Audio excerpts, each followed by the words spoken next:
તો રાજકોટની જ્યુબિલી શાક માર્કેટ ખાલી કરવા આદેશ આપી દેવાયો છે। વર્ષો જૂની જ્યુબિલી શાક માર્કેટ ખાલી કરવા નોટિસ ફટકારવામાં આવી છે।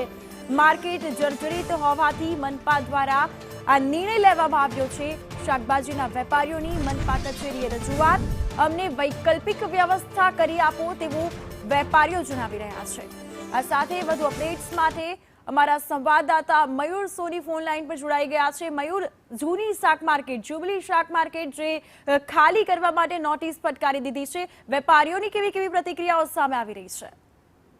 કૃપા, જ્યુબિલી શાક માર્કેટ અલગ અલગ 3 ઝોનની અંદર વેચાયેલી છે। પહેલી શાક માર્કેટ છે 2 માળની છે, બીજી 2 અલગ અલગ હોકર ઝોનની અંદર વેચાયેલી છે। હોકર ઝોનના જે 2 ભાગ છે એને રિનોવેશન કરવાની તાકીદે જરૂર હોય, આ માટે મહાપાલિકા દ્વારા નોટિસ ફટકારવામાં આવી હતી। લગભગ 200 કરતા વધુ નાના મોટા શાકભાજીના ધંધાર્થીઓ આ હોકર ઝોનની અંદર કામ કરે છે, તેમનો ધંધો કરે છે। આજે તમામ શાકભાજીના ધંધાર્થીઓ છે મહાપાલિકાએ ઘસી આવ્યા હતા અને તેમણે રજૂઆત કરી હતી કે વૈકલ્પિક વ્યવસ્થા તેમને આપવી જોઈએ। રવિવાર સુધીની અંદર જ્યુબિલી શાક માર્કેટનો જે હોકર ઝોનનો ભાગ છે એને ખાલી કરવાની તાકીદ કરવામાં આવી છે।